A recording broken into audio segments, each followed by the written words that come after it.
Impressionné par son courage, Son Yiming observe la scène, incrédule. Wong Lan demande à Zhao Lan quelle aurait été leur chance de succès seule. Zhao Lan esquisse un sourire amer, avouant qu'elle était autrefois la favorite pour succéder à l'ancien Wu, mais que depuis l'arrivée du Seller, elle s'est contentée de la deuxième place.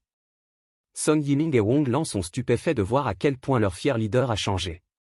Soudain, l'énergie sombre dans le ciel crépite violemment. Paniqué, Son Yiming crie ce qui se passe. Pressentant le danger, Zhao Lan ordonne à ses coéquipières de se mettre à l'abri. Une barrière défensive se lève juste au moment où une immense vague d'énergie sombre éclate dans une gigantesque explosion. Malgré leur défense, Zhao Lan, Seong Yiming et Wong Lan sont projetés au loin. L'explosion laisse d'immenses traînées au sol.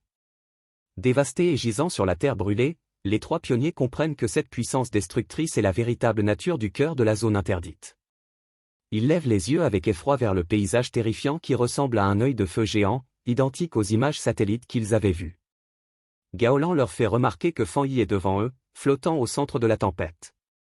Fan Yi plane, son corps servant de conduit entre des ailes de feu doré et des pointes acérées d'énergie violet foncé. Il observe une sphère de pouvoir obscure dans sa main. Perplexe face à une étrange réaction, il comprend que ces deux attributs opposés, le yang et l'obscurité, fusionnent lentement en une nouvelle forme de pouvoir spirituel. Les deux énergies tourbillonnent ensemble dans un vortex chaotique. Le système alerte Fan Yi d'un bouleversement majeur entre le ciel et la terre, résultant de la collision des attributs yang et ténèbres.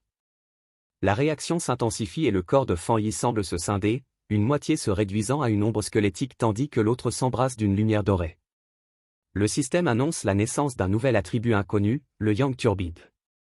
Fan Yi maintient l'énergie fusionnée et stable. Le système se met aussitôt à collecter des données afin de concevoir une nouvelle technique basée sur ce pouvoir. Fan Yi se concentre, attirant le vortex tourbillonnant d'énergie violette et noire vers sa tête et absorbant le nouvel attribut. Ses yeux s'illuminent soudain d'une lumière blanche aveuglante.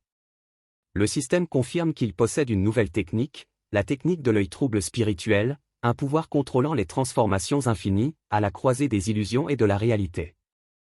L'énergie sombre du cratère disparaît soudainement, aspirée par le vortex. Son Yiming, abasourdi, se demande si l'attribut sombre a fusionné avec l'attribut yang pour créer un monstre. Zhao Lan perçoit une atmosphère étrange et demande aux autres s'ils la ressentent. Il réalise que, malgré l'apparence terrifiante de ce nouveau pouvoir spirituel, la répulsion et la peur naturelle habituellement suscitées par l'attribut sombre ont disparu. Wong Lan suggère de cultiver cette énergie pure. Zhao Lan acquiesce et les trois pionniers méditent à l'intérieur de sphères protectrices, impatients d'absorber ne serait-ce qu'une infime quantité de cette énergie supérieure. Pendant ce temps, à l'extérieur de la zone interdite, les observateurs militaires sont perplexes. Les relevés énergétiques massifs se sont stabilisés, mais les signaux des intrus du PIB ont disparu. Les soldats comprennent que le Seller a dû éliminer les ennemis. Se souvenant des rumeurs concernant la cruauté de Fan Yi, ils concluent que les intrus ont eu ce qu'ils méritaient. Les soldats se précipitent pour contacter leur quartier général. Soulagés d'avoir sauvé des preuves vidéo des agissements du PIB, ils prévoient de les utiliser comme monnaie d'échange lors du conflit diplomatique à venir. Au loin, dans le plus haut bureau du renseignement militaire du PIB, un groupe d'hommes en costume noir, visiblement nerveux, attend. Un homme blond à moustache frappe du poing, exigeant de savoir ce qui est arrivé à leur meilleur pionnier. Il hurle sur ses subordonnés, leur demandant comment leur agent a pu disparaître aussi facilement. Un homme aux longs cheveux gris ondulés suggère calmement que leurs agents disparus sont probablement morts. D'un air sombre, il admet que leur équipe a subi de lourdes pertes et a été dupée par la nation Zeya. Le dirigeant du PIB frappe du poing sur la table, hurlant d'incrédulité face à la défaite inexplicable de son meilleur élément contre la nation Zeya. Il menace l'homme aux cheveux blonds, exigeant qu'il restitue tous les avantages accordés par la nation Zeya et l'avertissant que s'ils échouent, il retirera tout financement à leur organisation. L'homme aux cheveux blonds le fixe d'un regard terrifiant. Il assure aux dirigeants qu'ils vengeront cette rancune et que la nation Zeya paiera cher.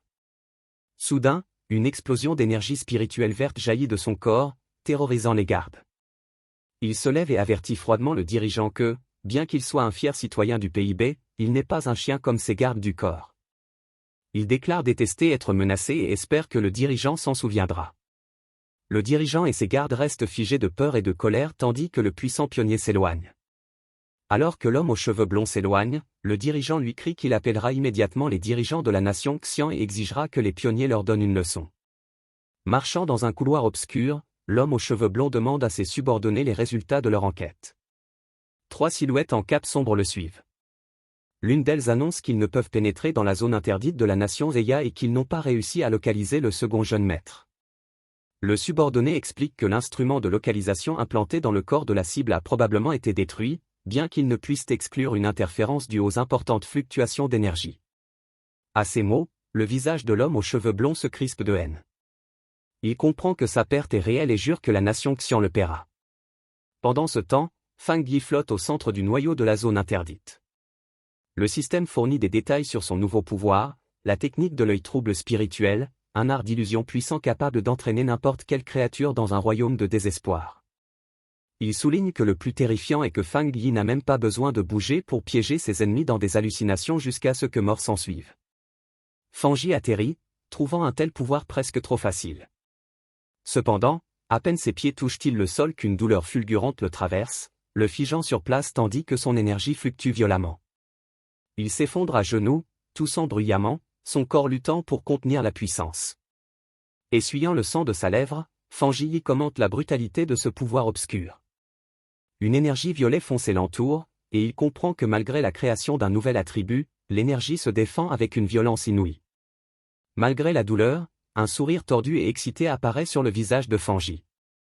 Il trouve la situation intéressante, admettant que cela fait longtemps qu'il n'a pas été confronté à un défi aussi ardu.